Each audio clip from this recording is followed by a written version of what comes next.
Mary Johnson clutched the eviction notice in trembling hands. The bold black letters blurred as tears welled up in her eyes. It was a cold autumn afternoon, and the wind hissed through the gaps in the old front door of the house she had called home for decades. On the porch, the landlord stood with his arms crossed, a cruel smirk tugging at his lips as he watched Mary's world crumble.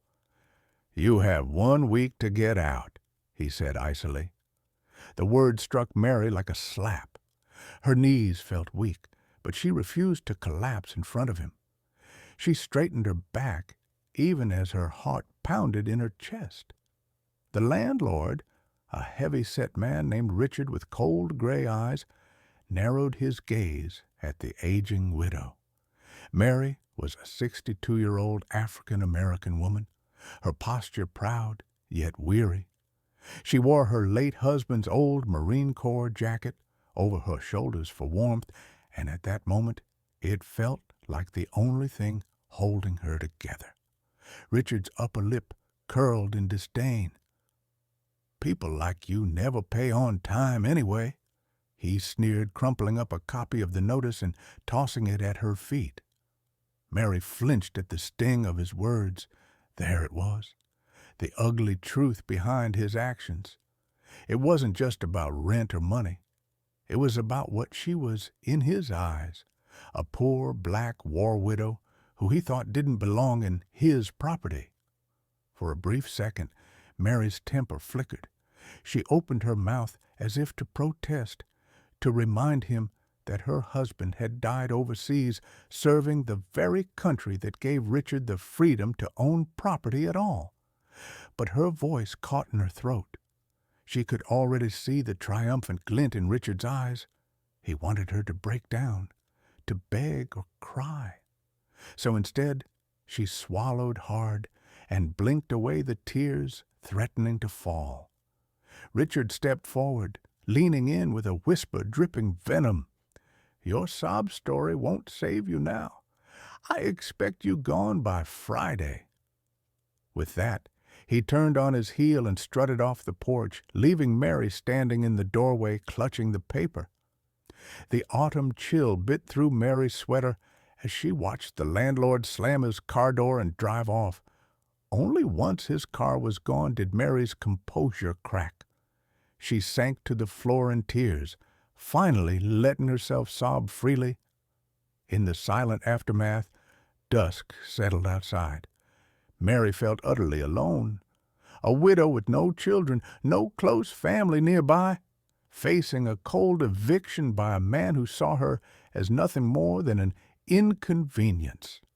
But Mary was not as alone as she thought. Beyond the quiet of her living room walls, fate was already at work, setting into motion a chain of events that would soon bring the past roaring back to life in the most unexpected way. The eviction notice had been delivered, but so had 50 aging Marines.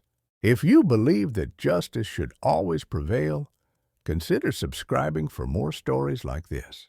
That morning, Mary Johnson awoke before dawn, heart heavy, yet determined to stick to her daily routine. It was exactly 1 year since her husband's passing. Dressed in her warmest coat, Mary made her way to the local veteran cemetery just as the sun began to rise. Dew clung to the neatly trimmed grass between rows of identical white headstones. Mary's steps were slow but steady as she approached one particular grave, Captain James Anthony Johnson, engraved in bold letters on the marble. She knelt and brushed a few fallen leaves off the base of the headstone. Her fingers lingered on the cold stone as she placed a fresh bouquet of yellow roses, James's favorite, against it. "Hi, honey," she whispered, managing a sad smile. Her breath hung in the chilly morning air. "It's been a year today. I miss you so much." She closed her eyes, and for a moment she could almost feel James standing beside her in his crisp dress blues, the way he looked on the day they married right after his first deployment. Memories washed over her.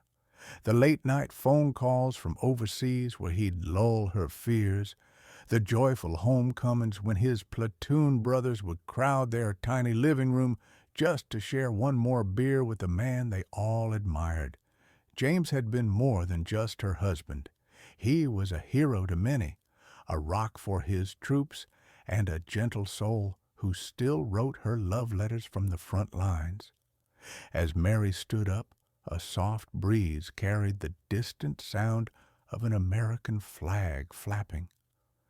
She remembered the 21-gun salute at James's funeral and how dozens of Marines, men from his old platoon, some graying and stooped, had shown up unexpectedly to honor their fallen captain.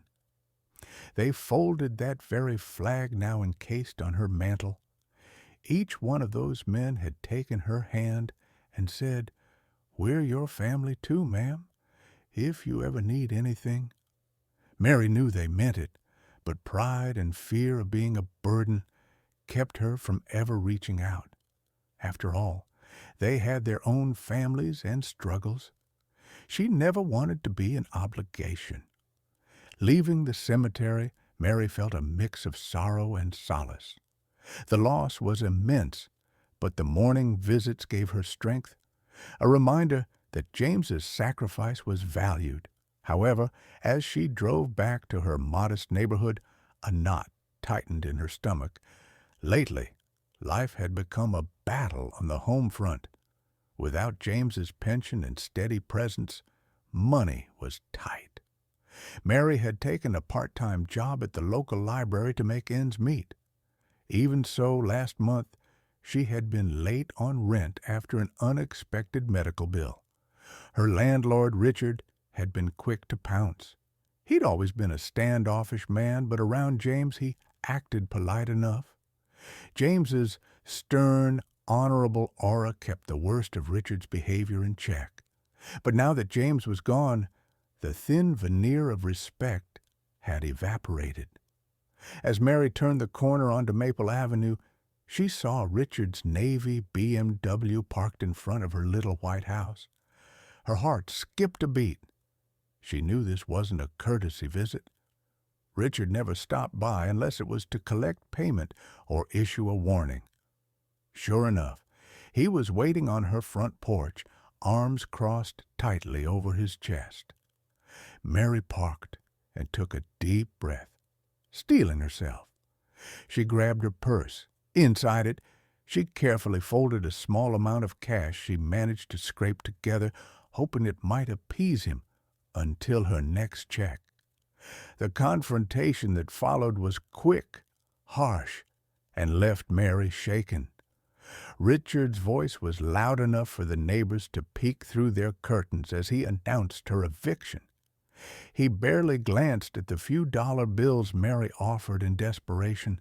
Instead, he shoved the official notice into her hands with a look of scorn.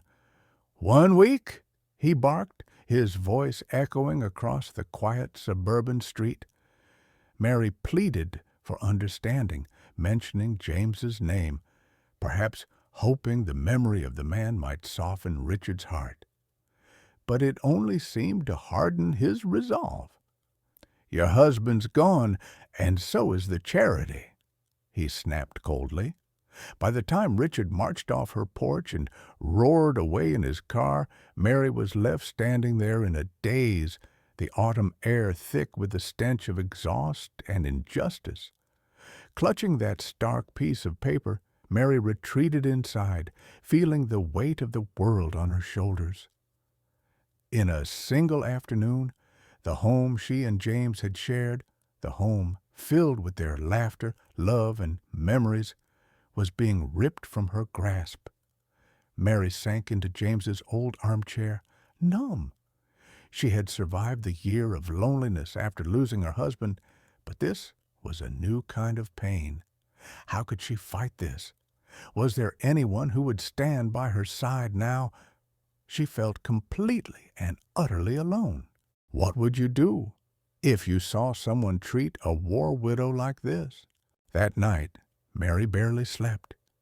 She sat by the kitchen table in the dim light of a single lamp, the eviction notice spread out before her like a cruel reminder.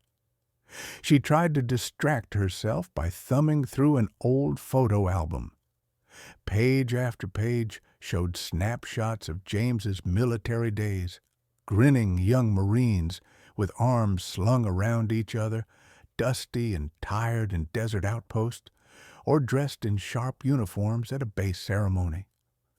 James was always at the center of these photos, a reassuring hand on someone's shoulder or flashing that charismatic smile. Mary traced his face with a fingertip, tears blurring her vision. A soft chime broke the silence. The phone rang, startling her. It was nearly 9 p.m.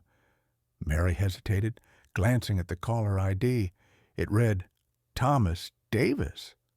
Her breath caught. Thomas was James's closest friend from the Corps, his old platoon sergeant. Why would he be calling so late? With a shaky hand, Mary answered, trying to steady her voice. Hello? Mary, it's Tom, came a gentle but concerned voice on the line. I just wanted to check on you today. I know it's been a year since we lost James. At the sound of his name, Mary's composure cracked.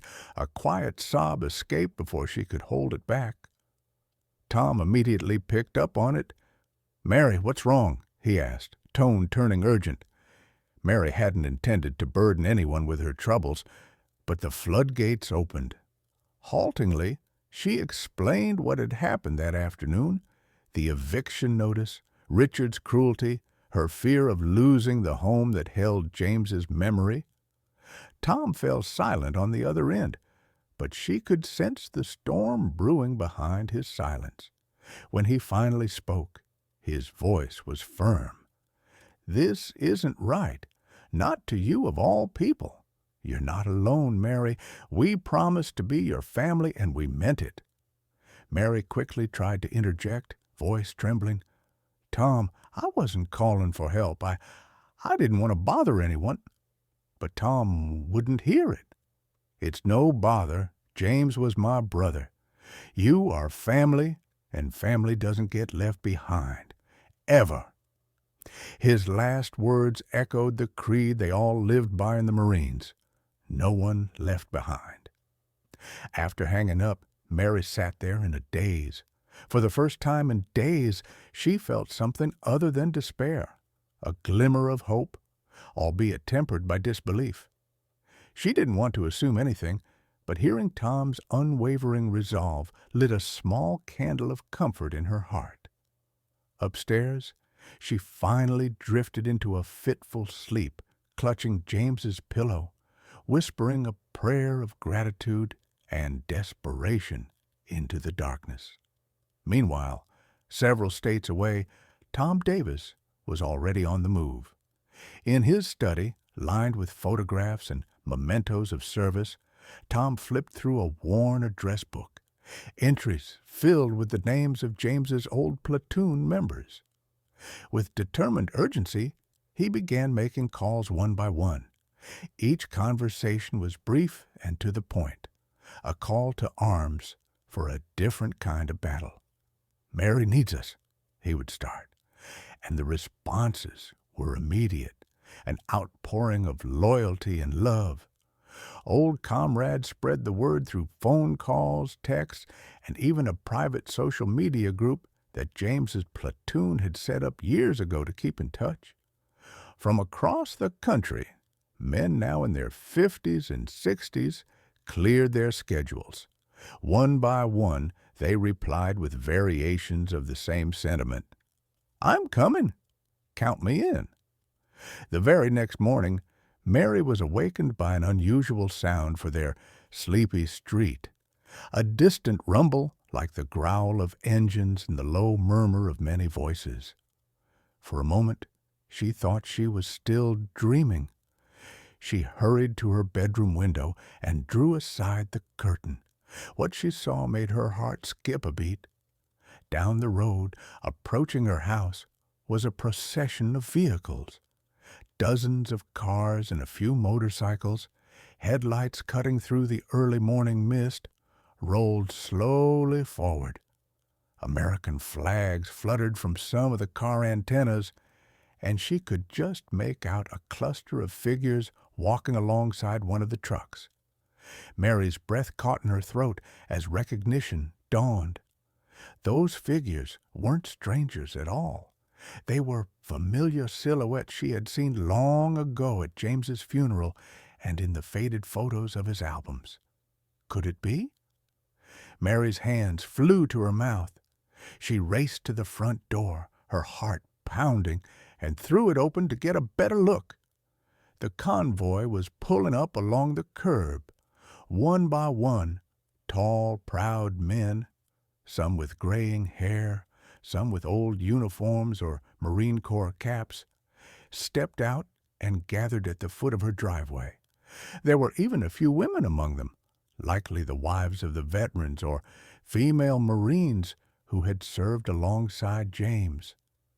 In the midst of them, she spotted Tom Davis, looking every bit as authoritative as he did in his service days, despite the cane he now leaned on. Mary felt a surge of emotions, astonishment, relief, and overwhelming gratitude all swirled within her. Her knees nearly buckled at the sight of so many friendly faces assembling in solidarity. She had to grip the doorframe to steady herself as tears of disbelief welled in her eyes. Just then, almost on cue, Mary spotted Richard's Navy BMW turning onto Maple Avenue. He was arriving, likely expecting to catch her off guard and alone. Little did he know what awaited him this morning.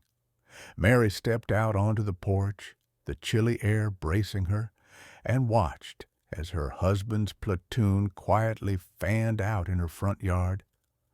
They stood like an impenetrable wall of support between her home and the approaching landlord.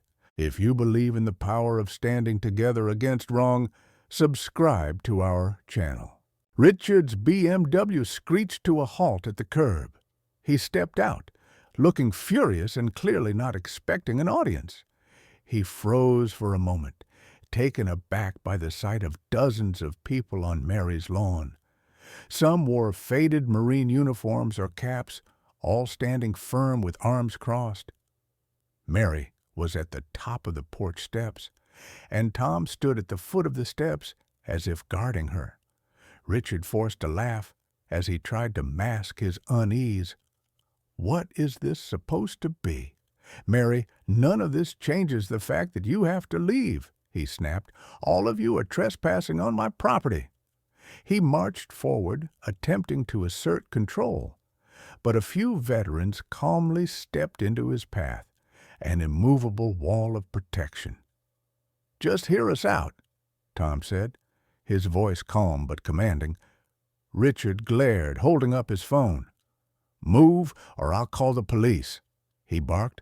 Tom shook his head. "That won't be necessary. We're here to settle this properly. I'm Master Sergeant Thomas Davis, USMC, retired," Tom continued firmly. "James Johnson was my brother in arms. We're here to make sure his wife is treated fairly." He pulled a stack of papers from the manila envelope in his hand. "This is James's last will and a letter he left for Mary." Mary's heart pounded as Tom unfolded a handwritten page. In a clear voice, he read James's words. "If you're reading this, it means I didn't make it home. Mary, my love, you will never be alone. I ask my brothers to stand by you if you ever need help. If anyone tries to take our home or harm you, they'll be there to protect you and make it right. You will always have a roof over your head and people who love you." Mary's tears flowed freely. Hearing her late husband's promise echoed by the very men who served with him was overwhelming. The street was silent. Even Richard was momentarily at a loss, his face pale as the weight of the letter sank in. Tom then held up another document. James's foresight didn't end there. He left an insurance policy to ensure Mary's security. We're prepared to use those funds and our own to resolve this situation right now." Tom stepped closer to Richard, his expression hardening. "We will pay every penny of back rent she owes you, and we offer you the full market value to purchase this house. You'll get all your money, but Mary stays here." Richard stood stunned.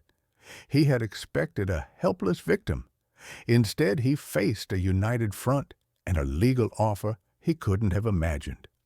Surrounded by resolute faces and aware that several neighbors were recording him on their phones, he realized he had no way out. With a frustrated grunt, Richard snatched the papers from Tom's hand. His face burned with humiliation as he skimmed the offer. Defeated, he finally spat out, "Fine."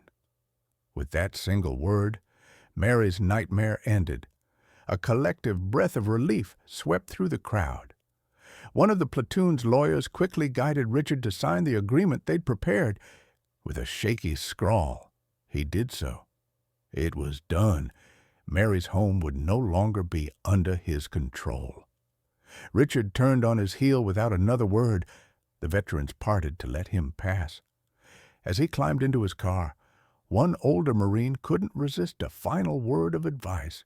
"Show some respect next time." Richard said nothing, slamming the car door. His tires screeched as he sped away, red-faced and humbled. For a moment, Mary stood frozen in disbelief. Then Tom looked up at her and smiled gently. "It's over, Mary. You're safe now," he said. Joy and relief flooded through her.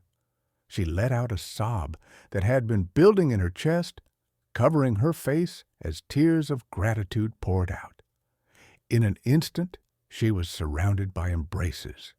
James's comrades, now her comrades, hugged her one by one, their cheers and words of comfort spilling over her like warm sunlight after a storm. News of that morning's event spread quickly. By evening, a local news station aired the story of how a band of aging Marine veterans came together to save a war widow from eviction.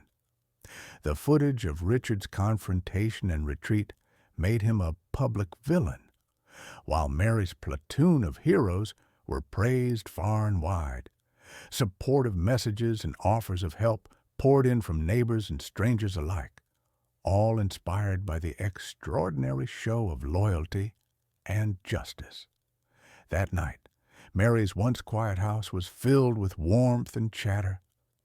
The veterans stayed for a while, sharing coffee on her porch and swapping stories as twilight fell. What began as the worst day of Mary's life had turned into one of its most affirming. Surrounded by her husband's friends, her new extended family, Mary felt James's spirit alive around her. Before the platoon finally departed, Mary thanked them through her tears, saying James would be so proud of them. Tom squeezed her hand and replied, "You'll never have to face anything alone, not as long as we're around." She knew he meant it. After everyone left, Mary stood in her living room and gently touched the folded American flag on the mantel. "Thank you, James," she whispered, smiling through her tears. She knew he was there in spirit, orchestrating this incredible day. A cruel landlord had tried to take away her home and hope, but instead he ended up revealing the strength of the community around her. In the end, loyalty and love triumphed over cruelty. When good people stand together, no one gets left behind.